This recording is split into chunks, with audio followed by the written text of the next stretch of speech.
TMI입니다. 갑자기 한국에서의 생각이 나서 잠깐 한국 이야기를 해볼게요.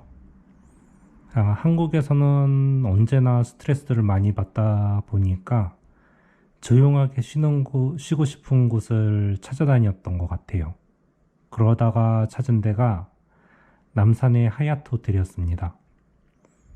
저녁쯤에 가서 로비의 카페에서 커피나 망고 빙수를 시켜 먹으면서 두세 시간을 때우는데요. 뭔가 시켜 먹으면 주차도 공짜인데다가 두세 시간 동안 라이브 공연도 볼 수가 있지요. 알기 쉬운 올드 팝송이나 디즈니의 애니메이션 곡 등 직접 연주와 노래로 불러주어서 힐링이 되는 느낌입니다. 벌써 한참 전의 이야기라서 지금도 그때 그대로인지 모르겠네요. 힘들고 지치신 분들은 하얏트 호텔 1층 로비에서 힐링을 해보시기 바랍니다. 참고로 11시 반인가가 마지막 라이브 공연이었던 것 같아요. 일본에서 돈 버는 한국인은 모두 IT인가요? 일본에서 돈을 벌고 싶으신 분들을 위한 두 번째 코너입니다. 웬만한 일본 생활 동영상이 개발자가 되는 법 같은 것만 올려져 있어서 제가 누누이 얘기하는 레밍스 같아서 조금 길막 좀 해보려고 합니다. 주변에서 어느 정도 사시는 한국 분들이랑 이야기하면서 들은 내용들을 공유해 드릴게요. 일본에선 개발자만 길이 아니란 것과 아이디어만 있으면 돈을 긁어모을 수도 있다는 사실을 알려드릴 테니 여기서 인사이트를 얻어가시기 바랍니다. 제가 처음에 사업을 시작하면서 여기저기 영업을 뛰러 다니던 때였습니다. 코덴마초역 안쪽에 낮은 오피스 건물들이 쭉 있는데요. 건물 사이의 주차장에 일주일에 한 2번 정도 점심때만 와서 한국식 철판볶음밥을 30분 만에 다 팔고 철수하시는 분이 계셨는데요. 신기해서 물어보았습니다. 한국 분이더라고요. 하루에 몇 그릇을 파냐고 하니까 30분 동안 약 150그릇을 팔면 정리하고 간다고 하네요. 매일 오면 질릴 수가 있어서 일주일에 두세 군데 정도를 규칙적으로 돈다고 합니다. 볶음밥은 푸짐했었고요.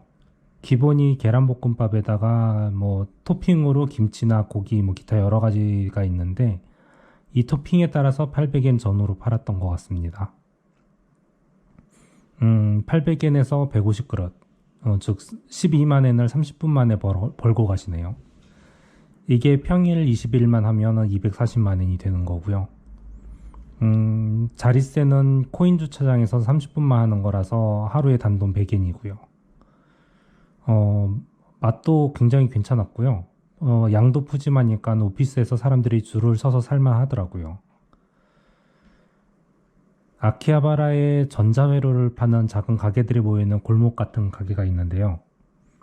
라디오회관은 아니에요. 거기는 이미 오타쿠의 성지가 되었고요. 거기 그 전자회로를 파는 그 가게들 사이에 한국의 전통 문양을 금박 스티커로 해서 핸드폰 전자파를 막아주는 스티커 있잖아요. 그런 거를 300엔에 팔고 있는 사람이 있었습니다. 아무리 봐도 한지로 된 문의 문양 같은 거라서 이거 한국 거 같아 라고 막 한국말을 했더니 팔고 계신 분이 한국 사람이라고 말씀하시더라고요. 벌써 10년 이상 팔고 있는데 꽤 쏠쏠하다고 합니다. 이런 것 뿐이겠어요. 시노코보에서 장사하시는 분들은 대부분 한국 분이잖아요. 여러 가지 장사를 하고 있죠. 2008년도쯤이었을 겁니다.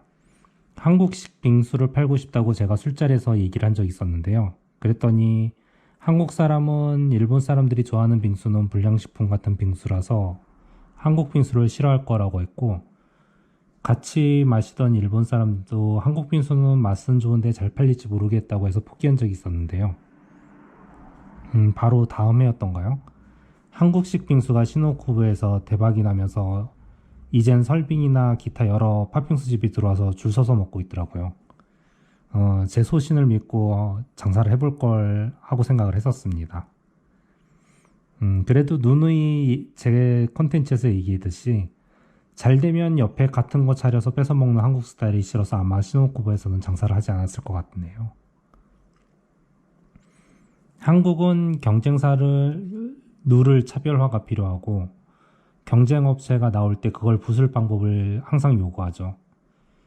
투자 설명회 같은 데를 가서 들어보면 맨날 그런 걸로 까고 대기업에서 사업기획서 같은 걸 가져가면 같은 말만 하잖아요. 제가 또 다른 경험이 있었는데요.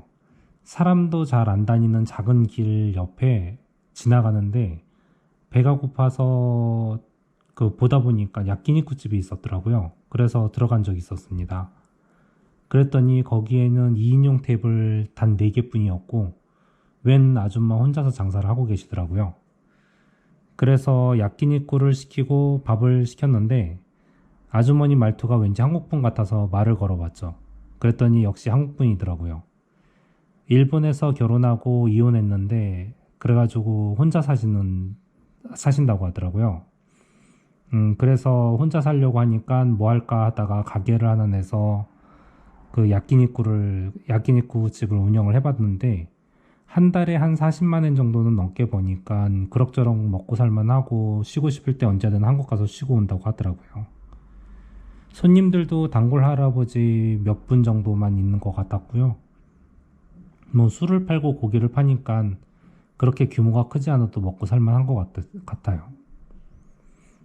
치열하게 싸우면서 돈에 목숨 거는 삶도 있지만 오히려 이렇게 여유 있게 사는 것도 좋은 삶이 아닐까 싶네요.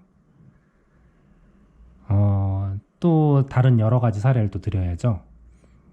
일본 TV에서 나온 재밌는 이야기가 있었습니다. 도쿄에서 사업을 2번 했는데 2번 다 망해서 돈이 없어서 오사카로 돌아간 사람이 있었습니다. 가진 건 별로 없어서 오사카에서 마케팅할 정도 여력도 없는 상황에서 고민을 해서 만든 가게가 바로 라면 가게였는데요. 그리고 자릿세도 비싸지 않은 곳을 찾다 보니까 도심에서 벗어난 그 큰 길가에 있었더라고요.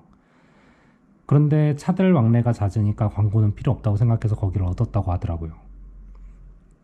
그리고 남들과 다른 라면도 아니고 먹어보면 뭐 어디서나 있을 법한 그런 라면 가게라고 합니다. 한국에서도 휴게소 가면 우동 팔잖아요. 어디 휴게소에 우동이 맛있다고 하지 않는 바로 그런 맛인 거죠. 그런데 오사카를 드나드는 사람들이 차로 지나가다가 먹는데 주차도 편하고 하니까 이용을 많이 한다고 하더라고요.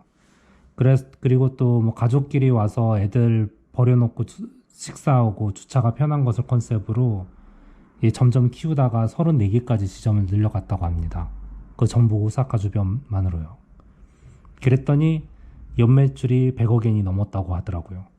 그리고 각 점포 지점장들한테는 사장이 포르쉐를 사준다고 합니다. 또 하나 볼까요? 일본에서 사업을 망해서 사채꾼을 피해서 미국으로 도망간 사람이 있습니다. 손정희 씨 말고요. 뭐 이런 사람들이 일본에 많았나 보더라고요. 그 사람은 미국에서도 사채꾼이 쫓아올까봐 인디언들 틈에서 살았었는데 인디언과 친해지고 그 문화를 겪다 보니까 인디언들은 목에 돌을 엮어서 장식하는 습성이 있었는데 그 돌마다 저마다의 의미가 있다고 합니다. 이걸 보고 이거 일본에서 먹히겠어 라고 생각해서 여행 가방에 돌을 잔뜩 실어서 일본에 돌아와서 가판대를 열고 돌을 팔기 시작했죠. 이게 성공을 해서 연매출 60억엔의 행운의 돌을 파는 기업이 되었습니다. 제가 올린 컨텐츠 중에서 4차 산업혁명에 대한 이야기가 있습니다. 뜨는 비즈니스를 하고 싶어서 IT를 하고는 있지만 자신에게 맞는 비즈니스가 꼭 IT를 가라고 하는 법은 없잖아요. 그러니 너무 주변 분위기에 얽매이지 마시고 자신이 좋아하는 것을 사줄 사람이 어디 있고 얼마나 사줄 수 있는지를 찾기만 하면 스스로 좋아하는 것을 일로 하면서 살 수가 있다는 것을 아시기 바랍니다. 디지털 노마드라는 용어가 있죠. 프랑스 경제학자가 이야기한 건데요. 노마드는 유목민을 뜻한다고 합니다. 이제는 디지털로 수입을 벌고 디지털로 소비하는 세상이 왔습니다. 내가 어느 나라에 있든 전혀 다른 나라의 일을 할 수도 있고 내가 돈을 쓰고 싶은 나라는 또 다른 나라여도 됩니다. 즉 디지털로 유목 생활을 할 수가 있다는 거죠. 지금까지의 상식은 잠깐 내려놓으시고 많은 상상을 해보세요. 그게 여러분의 잃어버렸던 꿈이었을 겁니다.